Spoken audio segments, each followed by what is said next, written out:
Capítulo 1. La promesa de las instituciones globales. Los burócratas internacionales, símbolos sin rostro del orden económico mundial, son atacados por doquier.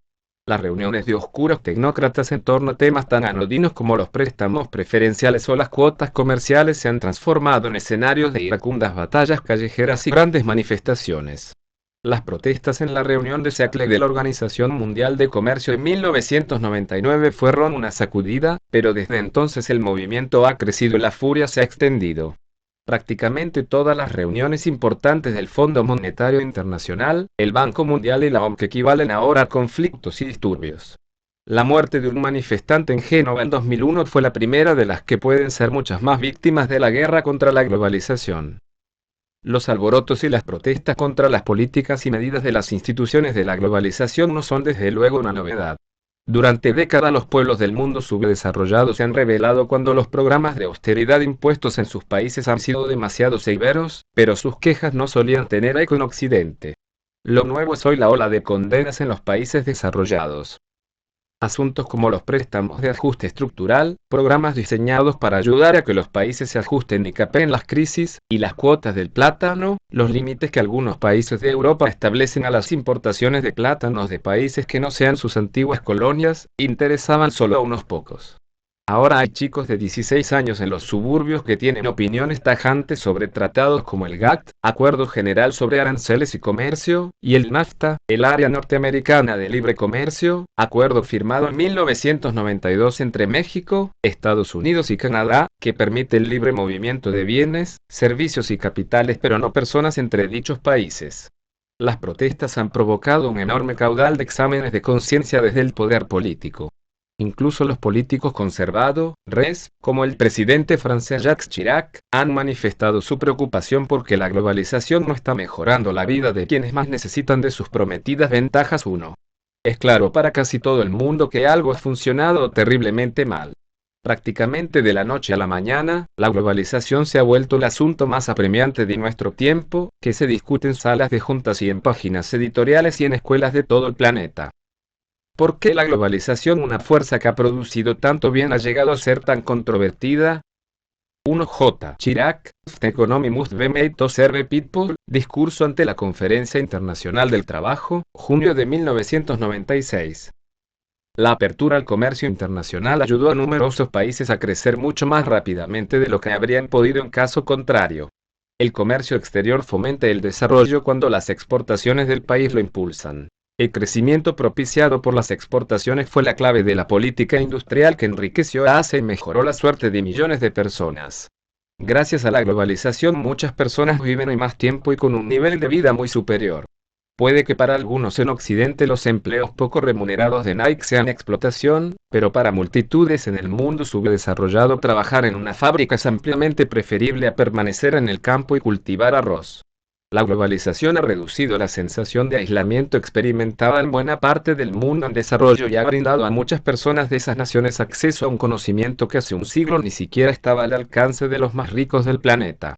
Las propias protestas antiglobalización son resultado de esta mayor interconexión. Los vínculos entre los activistas de todo el mundo, en particular los forjados mediante la comunicación por Internet, dieron lugar a la presión que desembocó en el Tratado Internacional sobre las minas antipersona a pesar de la oposición de muchos gobiernos poderosos. Lo han firmado 121 países desde 1997, y ha reducido la probabilidad de que niños y otras víctimas inocentes puedan ser mutilados por las minas. Análogamente, una bien orquestada presión forzó a la comunidad internacional a condonar la deuda de algunos de los países más pobres. Incluso, aunque la globalización presente facetas negativas, a menudo ofrece beneficios. La apertura del mercado lácteo de Jamaica a las importaciones desde Estados Unidos en 1992 pudo perjudicar a los productores locales, pero también significó que los niños pobres pudieran consumir leche más barata. Las nuevas empresas extranjeras pueden dañar a las empresas públicas protegidas, pero también fomentan la introducción de nuevas tecnologías, el acceso a nuevos mercados y la creación de nuevas industrias. La ayuda exterior, otro aspecto del mundo globalizado, aunque padece muchos defectos, a pesar de todo ha beneficiado a millones de personas, con frecuencia por vías que no han sido noticia. La guerrilla en Filipinas, cuando dejó las armas, tuvo puestos de trabajo gracias a proyectos financiados por el Banco Mundial.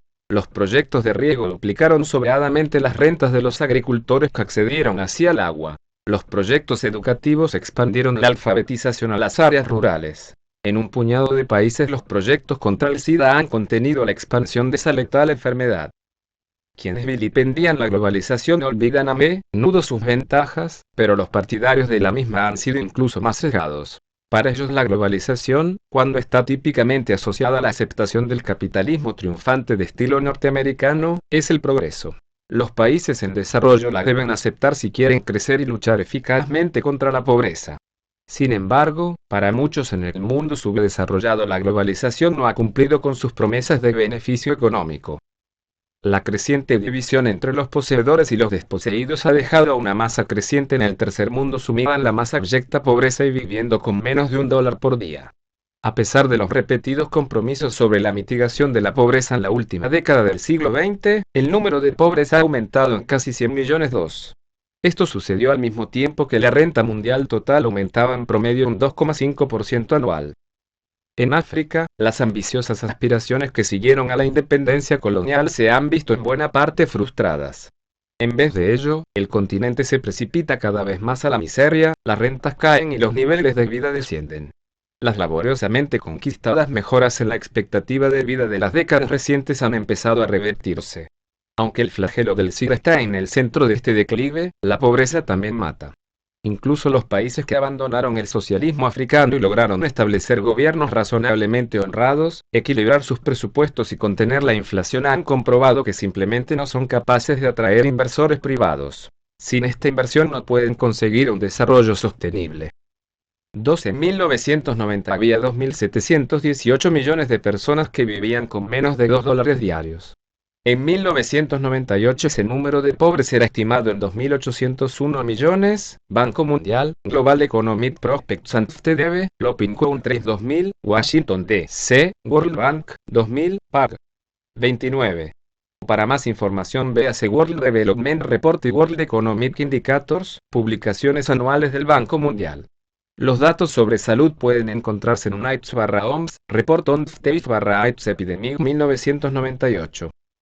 La globalización no ha conseguido reducir la pobreza, pero tampoco garantizar la estabilidad. Las crisis en Asia y América Latina han amenazado las economías y la estabilidad de todos los países en desarrollo. Se extiende por el mundo el temor al contagio financiero y que el colapso de la moneda en un mercado emergente represente también la caída de otras. Durante un tiempo, en 1997 y 1998, la crisis asiática pareció cernirse sobre toda la economía mundial. La globalización y la introducción de la economía de mercado no han producido los resultados prometidos en Rusia y la mayoría de las demás economías en transición desde el comunismo hacia el mercado. Occidente aseguró a esos países que el nuevo sistema económico les brindaría una prosperidad sin precedentes. En vez de ello, generó una pobreza sin precedentes. En muchos aspectos, para el grueso de la población, la economía de mercado se ha revelado incluso peor de lo que habían predicho sus dirigentes comunistas. El contraste en la transición rusa, manejada por las instituciones económicas internacionales, y la China, manejada por los propios chinos, no puede ser más acusado. En 1990 el PIB chino era el 60% del ruso, y a finales de la década la situación se había invertido. Rusia registró un aumento inédito de la pobreza y China un descenso inédito. Los críticos de la globalización acusan a los países occidentales de hipócritas, con razón. Forzaron a los pobres a eliminar las barreras comerciales, pero ellos mantuvieron las suyas e impidieron a los países subdesarrollados exportar productos agrícolas, privándolos de una angustiosamente necesaria renta vía exportaciones. Estados Unidos fue, por supuesto, uno de los grandes culpables, y el asunto me tocó muy de cerca. Como presidente del Consejo de Asesores Económicos batallé duramente contra esta hipocresía, que no solo daña a las naciones en desarrollo sino que cuesta a los norteamericanos, como consumidores por los altos precios y como contribuyentes por los costosos subsidios que deben financiar, miles de millones de dólares. Con demasiada asiduidad mis esfuerzos fueron vanos y prevalecieron los intereses particulares, comerciales y financieros. Cuando me fui al Banco Mundial aprecié con toda claridad las consecuencias para los países en desarrollo. Incluso cuando Occidente no fue hipócrita, marcó la agenda de la globalización, y se aseguró de acaparar una cuota desproporcionada de los beneficios a expensas del mundo subdesarrollado.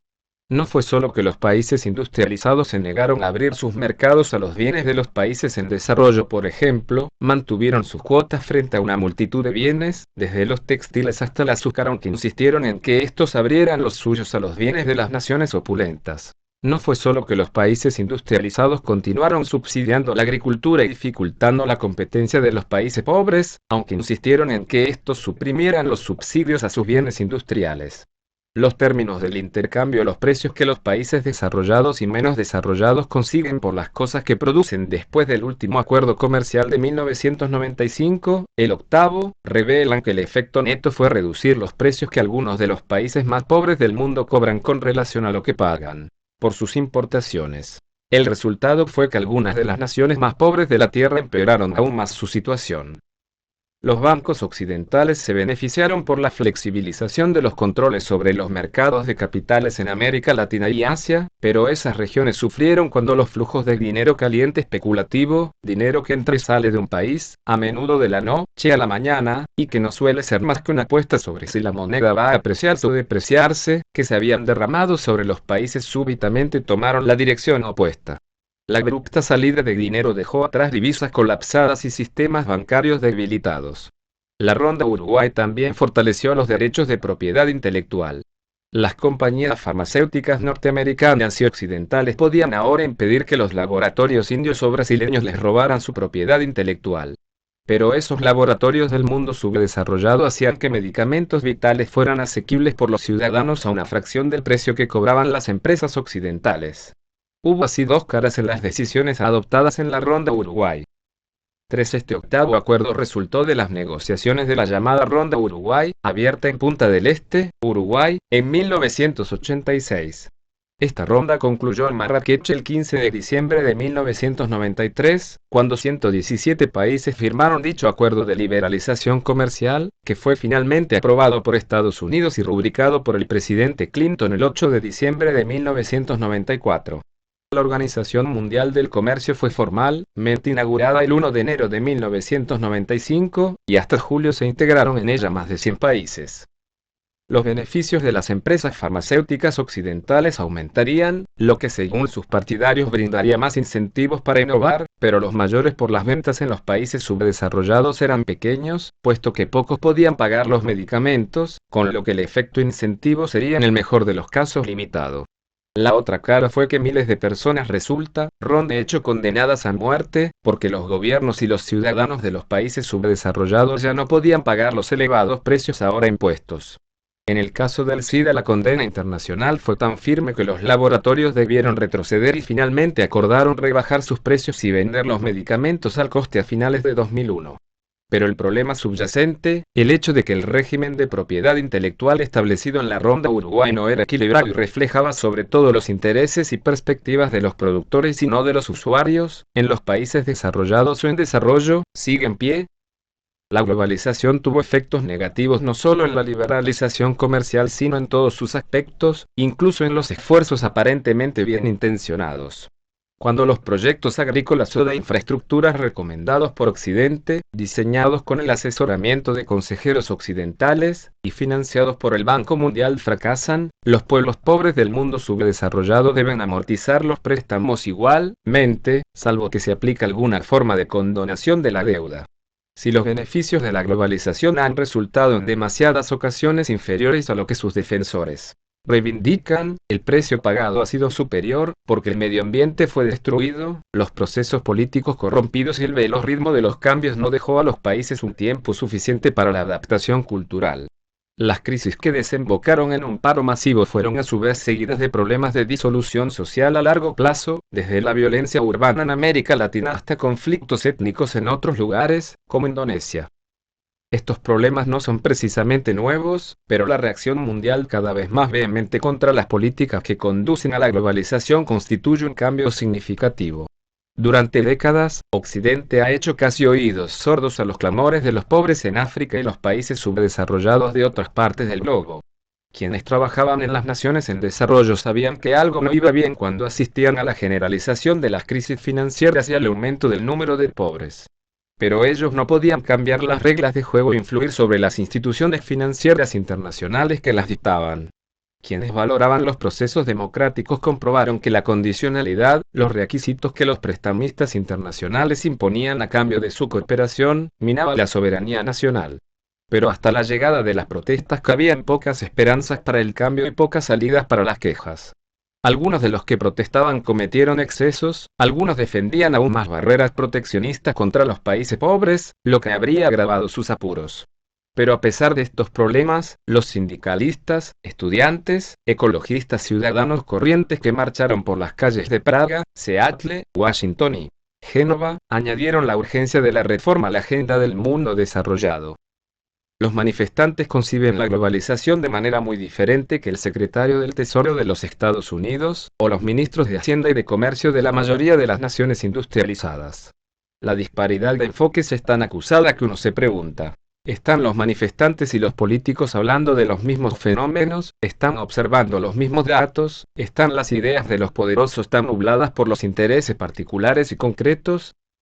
¿Qué es este fenómeno de la globalización, objeto simultáneo de tanto vilipendio y tanta alabanza? Fundamentalmente, es la integración más estrecha de los países y los pueblos del mundo, producida por la enorme reducción de los costes de transporte y comunicación, y el desmantelamiento de las barreras artificiales a los flujos de bienes, servicios, capitales, conocimientos y, en menor grado, personas a través de las fronteras. La globalización ha sido acompañada por la creación de nuevas instituciones. En el campo de la sociedad civil internacional hay nuevos grupos como el Movimiento Jubileo, que pide la reducción de la deuda para los países más pobres, junto a organizaciones muy antiguas como la Cruz Roja Internacional. La globalización es enérgicamente impulsada por corporaciones internacionales que no solo mueven el capital y los bienes a través de las fronteras, sino también la tecnología.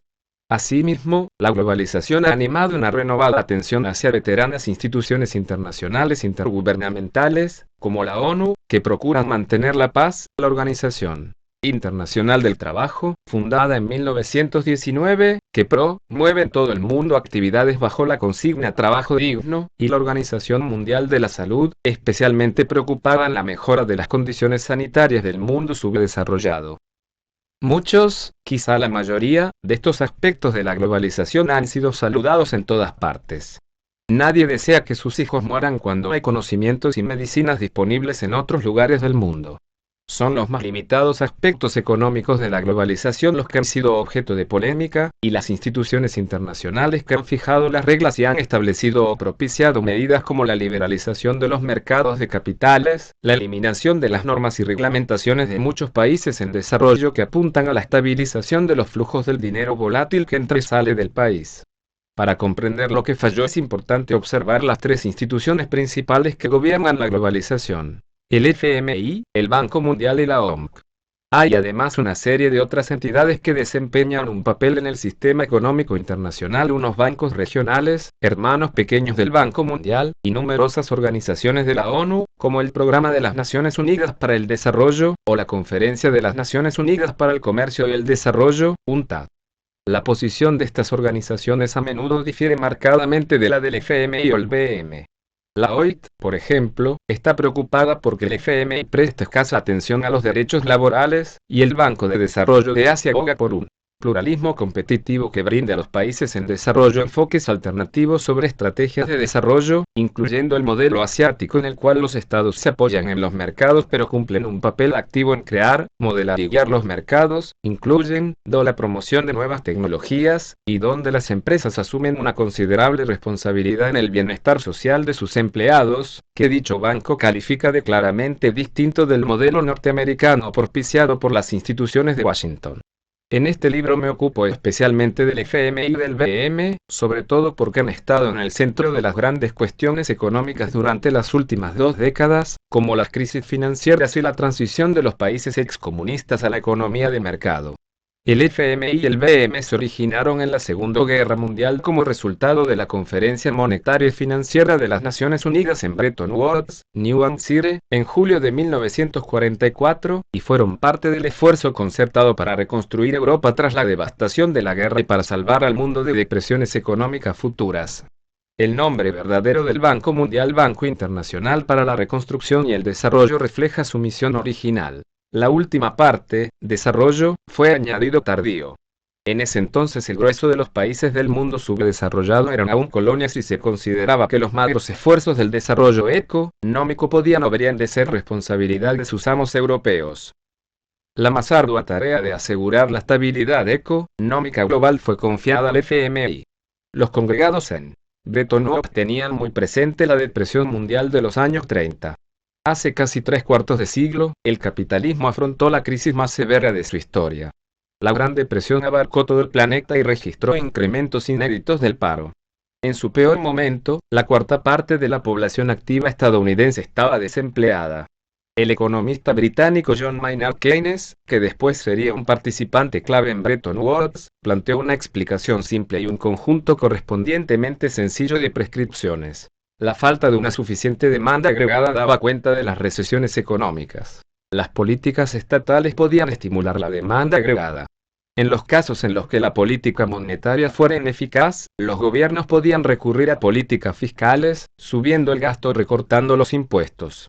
Aunque los modelos subyacentes al análisis de Keynes fueron posteriormente criticados y refinados, llevando a una comprensión más cabal sobre por qué las fuerzas del mercado no operan rápidamente para ajustar la economía hasta el pleno empleo, las lecciones fundamentales siguen siendo válidas. Al Fondo Monetario Internacional se le encargó impedir una nueva depresión global. Lo conseguiría descargando presión internacional sobre los países que no cumplían con su responsabilidad para mantener la demanda agregada global y dejaban que sus economías se desplomaran. Si fuera necesario, suministraría liquidez en forma de préstamos a los países que padecieran una coyuntura desfavorable y fueran incapaces de estimular la demanda agregada con sus propios recursos. En su concepción original, pues, el FMI se basó en el reconocimiento de que los mercados a menudo no funcionaban. Podían dar lugar a un paro masivo y fallarían a la hora de aportar los fondos imprescindibles para que los países pudiesen recomponer sus economías. El FMI surgió de la creencia en la necesidad de una acción colectiva a nivel global para lograr la estabilidad económica, igual que la ONU surgió de la creencia en la necesidad de una acción colectiva a nivel global para lograr la estabilidad política. El FMI es una institución pública, establecida con dinero de los contribuyentes de todo el mundo. Es importante recordar esto, porque el fondo no reporta directamente ni a los ciudadanos que lo pagan ni a aquellos cuyas vidas afecta. En vez de ello, informa a los ministros de Hacienda y a los bancos centrales de los gobiernos del mundo. Ellos ejercen su control a través de un complicado sistema de votación basado en buena medida en el poder económico de los países a finales de la Segunda Guerra Mundial. Desde entonces ha habido algunos ajustes menores, pero los que mandan son los grandes países desarrollados, y uno solo, los Estados Unidos, ostenta un veto efectivo, en este sentido similar a la ONU, donde un anacronismo histórico determina quién ejerce el veto: las potencias victoriosas de la Segunda Guerra, pero al menos allí ese poder de veto es compartido entre 5 países. El FMI ha cambiado profundamente a lo largo del tiempo. Fundado en la creencia de que los mercados funcionan muchas veces mal, ahora proclama la supremacía del mercado con fervor ideológico. Fundado en la creencia de que es necesaria una presión internacional sobre los países para que acometan políticas económicas expansivas como subir el gasto, bajar los impuestos o reducir los tipos de interés para estimular la economía. Hoy el FMI típicamente aporta dinero solo si los países emprenden políticas como recortar los déficits y aumentar los impuestos o los tipos de interés, lo que contra la economía. Keynes se revolvería en su tumba si supiese lo que ha sucedido con su criatura. El cambio más dramático de estas instituciones tuvo lugar en los años 80, la era en la que Ronald Reagan y Margaret Thatcher predicaron la ideología del libre mercado en los Estados Unidos y el Reino Unido. El FMI y el Banco Mundial se convirtieron en nuevas instituciones misioneras, a través de las cuales esas ideas fueron impuestas sobre los reticentes países pobres que necesitaban con urgencia sus préstamos y subvenciones. Los ministros de Hacienda de los países pobres estaban dispuestos, si era menester, a convertirse para conseguir el dinero, aunque la vasta mayoría de los funcionarios estatales y, más importante, los pueblos de esos países con frecuencia, permanecieron escépticos. A comienzos de los 80 hubo una purga en el Banco Mundial, en su servicio de estudios, que orientaba las ideas y la dirección del banco. Oji Chenery, uno de los más distinguidos economistas estadounidenses en el campo del desarrollo, un profesor de Harvard que había realizado contribuciones fundamentales a la investigación del desarrollo económico y otras áreas, había sido confidente y asesor de Robert McNamara, nombrado presidente del Banco Mundial en 1968. Afectado por la pobreza que había contemplado en el Tercer Mundo, McNamara reorientó los esfuerzos del BM hacia su eliminación, y Chenery congregó a un grupo de economistas de primera fila de todo el mundo para trabajar con él. Pero con el cambio de guardia llegó un nuevo presidente en 1981, William Clausen, y una nueva economista jefe, Anne Kreuger, una especialista en comercio internacional, conocida por sus estudios sobre la búsqueda de rentas como los intereses creados recurren a los aranceles y otras medidas proteccionistas para expandir sus rentas a expensas de otros. Chenery y su equipo se habían centrado en cómo los mercados fracasaban en los países en desarrollo y en lo que los estados podían hacer para mejorar los mercados y reducir la pobreza, pero para Kreuger el estado era el problema. La solución de los males de los países subdesarrollados era el mercado libre. Con el nuevo fervor ideológico, muchos de los notables economistas convocados por Chenery se fueron. Aunque los objetivos de ambas instituciones seguían siendo distintos, en esta época sus actividades se entremezclaron de modo creciente. En los 80 el banco fue más allá de los préstamos para proyectos, como carreteras o embalses, y suministró apoyo en un sentido amplio, en forma de los préstamos de ajuste estructural. Pero solo hacía esto con la aprobación del FMI, y con ella venían las condiciones que el FMI imponía al país. Se suponía que el FMI se concentraba en las crisis, pero los países en desarrollo siempre necesitaban ayuda, de modo que el FMI se convirtió en ingrediente permanente de la vida de buena parte del mundo subdesarrollado. La caída del muro de Berlín abrió un nuevo terreno para el FMI, el manejo de la transición hacia la economía de mercado en la antigua Unión Soviética y los países europeos del bloque comunista. Más recientemente, cuando las crisis se agudizaron e incluso los abultados cofres del FMI resultaron insuficientes, el Banco Mundial fue llamado para que aportara decenas de miles de millones de dólares en ayuda de emergencia, pero esencialmente como un socio menor, conforme a los criterios de los programas dictados por el FMI. Regía en principio una división del trabajo. Se suponía que el FMI se limitaba a las cuestiones macroeconómicas del país en cuestión, a su déficit presupuestario, su política monetaria, su inflación, su déficit comercial, su deuda externa. Y se suponía que el BM se encargaba de las cuestiones estructurales. ¿A qué asignaba el gobierno el gasto público, las instituciones financieras del país, su mercado laboral, sus políticas comerciales? Pero el FMI adoptó una posición imperialista. Como casi cualquier problema estructural podía afectar a la evolución de la economía, y por ello el presupuesto del déficit comercial, creyó que prácticamente todo caía bajo su campo de acción. A menudo se impacientaba con el Banco Mundial, donde incluso en los años donde la ideología del libre mercado reinó sin disputa había frecuentes controversias sobre las políticas que mejor encajarían con las condiciones del país. El FMI tenía las respuestas, básicamente eran las mismas para cualquier país, no veía la necesidad de ninguna discusión, y aunque el Banco Mundial debatía sobre lo que debía hacerse, a la hora de las recomendaciones se veía pisando en el vacío. Ambas instituciones pudieron haber planteado a los países perspectivas alternativas sobre algunos de los desafíos del desarrollo y la transición, y al hacerlo pudieron haber fortalecido los procesos democráticos. Pero ambas fueron dirigidas por la voluntad colectiva del G7, los gobiernos de los 7 países más industrializados, 4, y especialmente de sus ministros de Hacienda y secretarios del Tesoro, y con demasiada frecuencia lo último que deseaban era un vivo debate democrático sobre estrategias alternativas. Medio siglo después de su fundación, es claro que el FMI no ha cumplido con su misión. No hizo lo que supuestamente debía hacer. Aportar dinero a los países que atravesarán coyunturas desfavorables para permitirles acercarse nuevamente al pleno empleo. A pesar de que nuestra comprensión de los procesos económicos se ha incrementado enormemente durante los últimos 50 años, y a pesar de los esfuerzos del FMI durante el último cuarto de siglo, las crisis en el mundo han sido más frecuentes y, con la excepción de la Gran Depresión, más profundas. Según algunos registros, casi un centenar de países han entrado en crisis 5. Y lo que es peor, 4 Estados Unidos, Japón, Alemania, Canadá, Italia, Francia y el Reino Unido. El G7 se reúne actualmente de modo habitual con Rusia, el G8. Estos 7 países ya no son las 7 economías más grandes del mundo. La integración en el G7, como los miembros del Consejo de Seguridad de la ONU, es en parte un asunto históricamente accidental. 5 veas Gerard Caprio Jr. et al. Ex. Preventing Bank Crisis. Lesson from Recent Global Bank Failures. Proceedings of a conference co-sponsored by the Federal Reserve Bank of Chicago and the Economic Development Institute of the World Bank, and Development Studies, Washington, D.C., Banco Mundial, 1998. Muchas de las políticas recomendadas por el FMI, en particular las prematuras liberalizaciones de los mercados de capitales, contribuyeron a la inestabilidad global. Y una vez que un país sufría una crisis, los fondos y programas del FMI no solo no estabilizaban la situación, sino que en muchos casos la empeoraban, especialmente para los pobres. El FMI incumplió su misión original de promover la estabilidad global. Tampoco acertó en las nuevas misiones que emprendió, como la orientación de la transición de los países comunistas hacia la economía de mercado.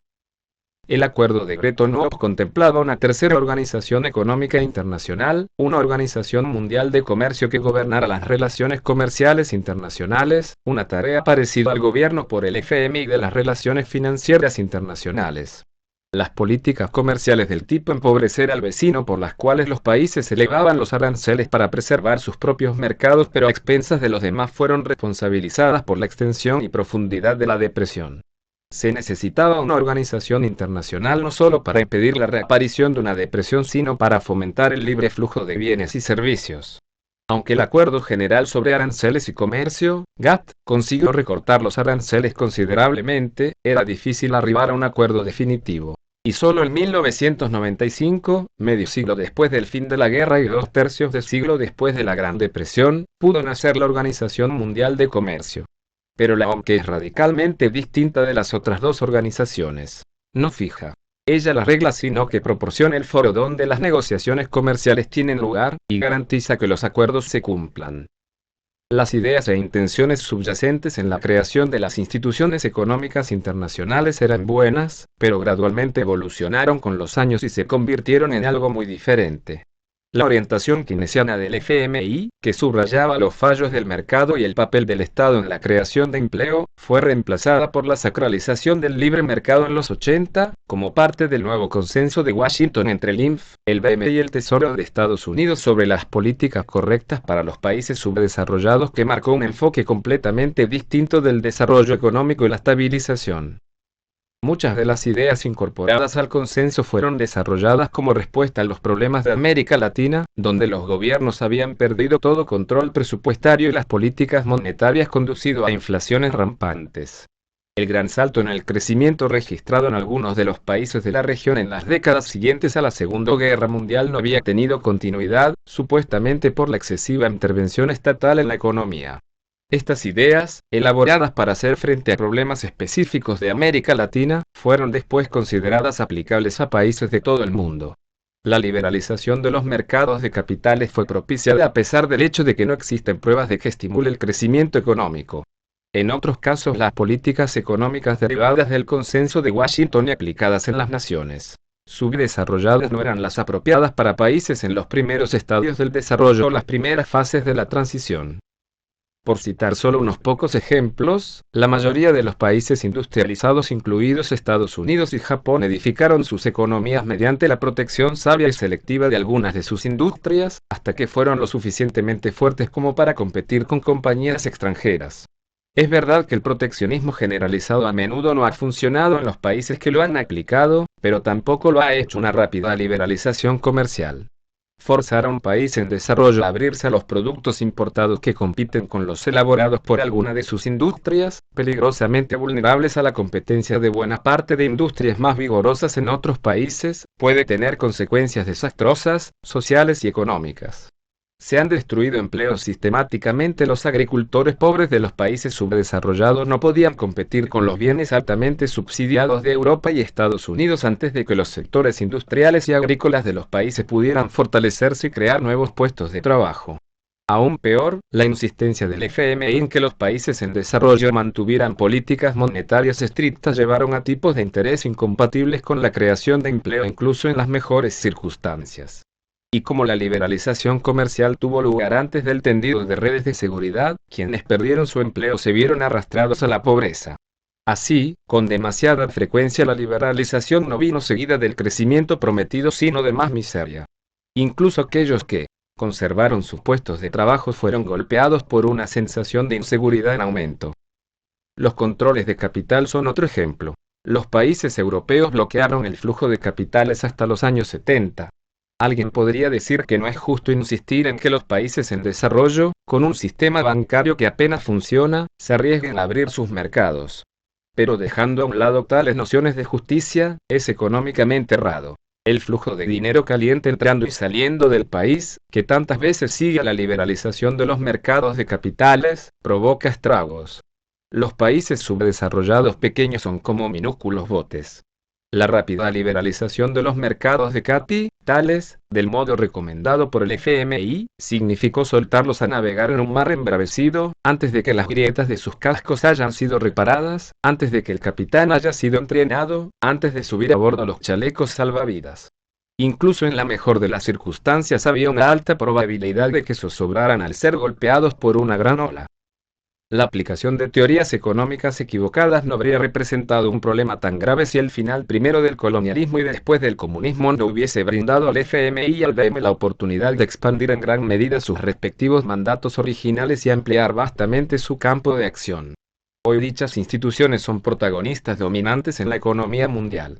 No solo los países que buscan su ayuda, sino también los que aspiran a obtener su sello de aprobación para lograr un mejor acceso a los mercados internacionales de capitales deben seguir sus instrucciones económicas, que reflejan sus ideologías y teorías sobre el mercado libre. El resultado ha sido para muchas personas la pobreza y para muchos países el caos social y político. El FMI ha cometido errores en todas las áreas en las que ha incursionado: desarrollo, manejo de crisis y transición del comunismo al capitalismo. Los programas de ajuste estructural no aportaron un crecimiento sostenido ni siquiera a los países que, como Bolivia, se plegaron a sus rigores. En muchos países la austeridad excesiva ahogó el crecimiento. Los programas económicos que tienen éxito requieren un cuidado extremo en su secuencia al orden de las reformas y ritmo. Si, por ejemplo, los mercados se abren a la competencia demasiado rápidamente, antes del establecimiento de instituciones financieras fuertes, entonces los empleos serán destruidos a más velocidad que la creación de nuevos puestos de trabajo. En muchos países, los errores en secuencia y ritmo condujeron a un paro creciente y una mayor pobreza. 6.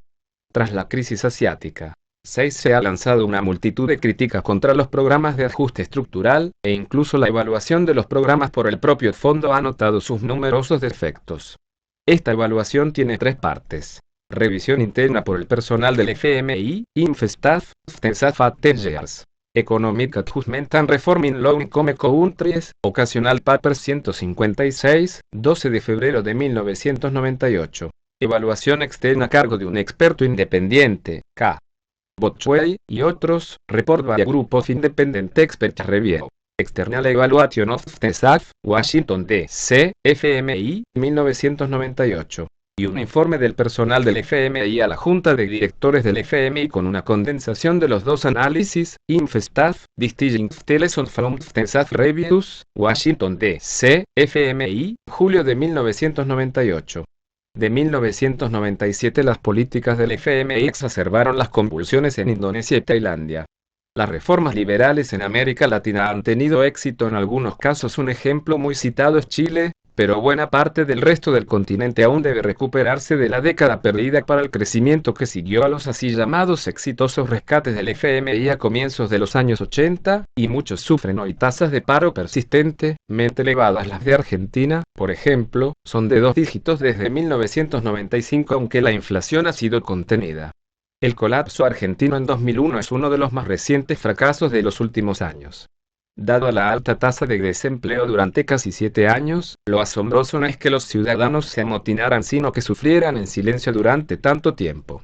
Incluso los países que han experimentado un moderado crecimiento han visto cómo los beneficios han sido acaparados por los ricos, y especialmente por los muy ricos, el 10% más acaudalado, mientras que la pobreza se ha mantenido y en algunos casos las rentas más bajas han llegado a caer.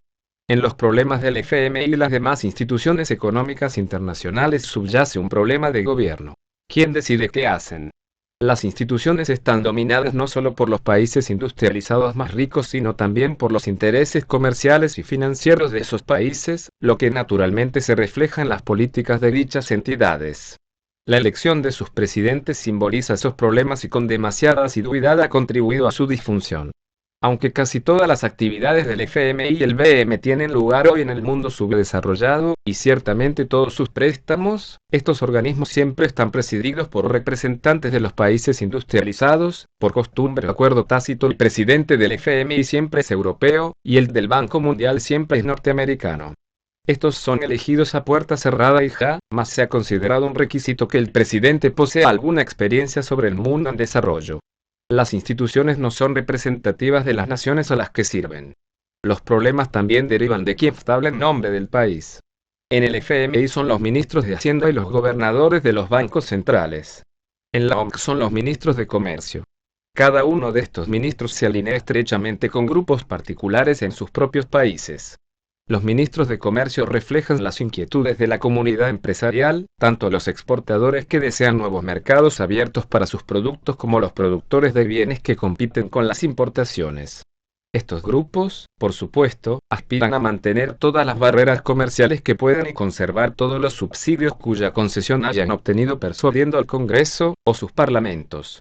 El hecho de que las barreras comerciales eleven los precios pagados por los consumidores o que los subsidios impongan cargas a los contribuyentes es menos importante que los beneficios de los productores, y las cuestiones ecológicas o laborales son aún menos importantes, salvo como obstáculos que han de ser superados. Los ministros de Hacienda y los gobernadores de los bancos centrales suelen estar muy vinculados con la comunidad financiera. Provienen de empresas financieras y, después de su etapa en el gobierno, allí regresan. Robert Rubin, el secretario del Tesoro durante buena parte del periodo descrito en este libro, venía del mayor banco de inversión, Goldman Sachs, y acabó en la empresa Citigroup, que controla el mayor banco comercial, Citibank. El número 2 del FMI durante este periodo, Stan Fischer, se marchó directamente del FMI al Citigroup. Estas personas ven naturalmente el mundo a través de los ojos de la comunidad financiera. Las decisiones de cualquier institución reflejan naturalmente las perspectivas e intereses de los que toman las decisiones. No sorprende, como veremos repetidamente en los capítulos siguientes, que las políticas de las instituciones económicas internacionales demasiado a menudo se ajusten en función de intereses comerciales y financieros de los países industrializados avanzados. Para los campesinos de los países subdesarrollados que se afanan para pagar las deudas contraídas por sus países con el FMI, o el empresario afligido por los aumentos en el impuesto sobre el valor añadido, establecidos en instancias del FMI, el esquema actual del FMI es de tributación sin representación. En el sistema internacional de la globalización bajo la égida del FMI crece la desilusión a medida que los pobres en Indonesia, Marruecos o Papúa Nueva Guinea ven reducirse los subsidios al combustible y los alimentos. Y los de Tailandia comprueban que se extiende el SIDA como resultado de los recortes en gastos sanitarios impuestos por el FMI. Y las familias en muchos países subdesarrollados, al tener que pagar por la educación de sus hijos bajo los llamados programas de recuperación de costes, adoptan la dolorosa decisión de no enviar a las niñas a la escuela. Sin alternativas, sin vías para expresar su inquietud, para instar a un cambio, la gente se alborota. Es evidente que las calles no son el sitio para discutir cuestiones, formular políticas o anudar compromisos. Pero las protestas han hecho que funcionarios y economistas en todo el mundo reflexionen sobre las alternativas a las políticas del consenso de Washington, en tanto que única y verdadera vía para el crecimiento y el desarrollo. Queda crecientemente claro no solo para los ciudadanos corrientes sino también para los que elaboran políticas, y no solo en los países en desarrollo sino también en los desarrollados, que la globalización tal como ha sido puesta en práctica no ha conseguido lo que sus partidarios prometieron que lograría, ni lo que puede ni debe lograr. En algunos casos ni siquiera ha generado crecimiento, y cuando lo ha hecho, no ha proporcionado beneficios a todos. El efecto neto de las políticas estipuladas por el consenso de Washington ha sido favorecer a la minoría a expensas de la mayoría, a los ricos a expensas de los pobres. En muchos casos los valores e intereses comerciales han prevalecido sobre las preocupaciones acerca del medio ambiente, la democracia, los derechos humanos y la justicia social. La globalización en sí misma no es buena ni mala. Tiene el poder de hacer un bien enorme, y para los países del este asiático, que han adoptado la globalización bajo sus propias condiciones y a su propio ritmo, representa un beneficio gigantesco, a pesar del paso atrás de la crisis de 1997. Pero en buena parte del mundo no ha acarreado beneficios comparables. Y a muchos les parece cercana a un desastre sin paliativos. La experiencia estadounidense en el siglo XIX constituye un buen paralelo de la globalización actual, y el contraste ilustra los éxitos del pasado y los fracasos del presente. Durante el siglo XIX, cuando los costes de transporte y comunicación cayeron y los mercados antes locales se expandieron, se formaron nuevas economías nacionales y con ellas llegaron empresas nacionales que hacían sus negocios en todo el país. Pero los mercados no se desarrollaron libremente por sí mismos. El Estado desempeñó un papel crucial y moldeó la evolución de la economía. El gobierno de los Estados Unidos conquistó amplios grados de intervención económica cuando los tribunales interpretaron de modo lato la disposición constitucional que permite al gobierno federal regular el comercio interestatal. El gobierno federal empezó a regular el sistema financiero, fijó salarios mínimos y condiciones de trabajo y finalmente montó sistemas que se ocuparon del paro y el bienestar, y lidiaron con los problemas que plantea un sistema de mercado. El gobierno federal promovió también algunas industrias. La primera línea de telégrafo, por ejemplo, fue tendida por el gobierno federal entre Baltimore y Washington en 1842, e incentivó otras, como la agricultura, no solo ayudando a establecer universidades que se encargaran de la investigación, sino aportando además servicios de divulgación para entrenar a los agricultores en las nuevas tecnologías. El gobierno federal cumplió un papel central no solo en el fomento del crecimiento norteamericano. Aunque no emprendiera políticas activas de tipo redistributivo, al menos acometió programas cuyos beneficios fueron ampliamente compartidos, no solo los que extendieron la educación y mejoraron la productividad agrícola, sino también las cesiones de tierras que garantizaron un mínimo de oportunidades para todos los estadounidenses. En la actualidad, con la caída constante en los costes de transporte y comunicación, y la reducción de las barreras creadas por los seres humanos frente al flujo de bienes, servicios y capitales, aunque persisten barreras importantes al libre movimiento de trabajadores, tenemos un proceso de globalización análogo a los procesos anteriores en los que se formaron las economías nacionales. Por desgracia, carecemos de un gobierno mundial, responsable ante los pueblos de todos los países, que supervise el proceso de globalización de modo comparable a como los gobiernos de Estados Unidos y otras naciones ganan el proceso de nacionalización. En vez de ello, tenemos un sistema que cabría denominar gobierno global sin Estado global, en el cual un puñado de instituciones, el Banco Mundial, el FMI, la OMC y unos pocos participantes, los ministros de Finanzas, Economía y Comercio, estrechamente vinculados a algunos intereses financieros y comerciales, controlan el escenario, pero muchos de los afectados por sus decisiones no tienen casi voz. Ha llegado el momento de cambiar algunas de las reglas del orden económico internacional, de asignar menos énfasis a la ideología y de prestar más atención a lo que funciona, de repensar cómo se toman las decisiones a nivel internacional y en el interés de quién. El crecimiento tiene que tener lugar. Es crucial que el desarrollo exitoso que hemos visto en el este de Asia sea alcanzado en otros lugares, porque el coste de seguir con la inestabilidad global es muy grande. La globalización puede ser rediseñada, y cuando sea manejada adecuadamente, equitativamente, cuando todos los países tengan voz en las políticas que los afectan, es posible que ello contribuya a crear una nueva economía global en la cual el crecimiento resulte no solo más sostenible, sino que sus frutos se compartan de manera más justa.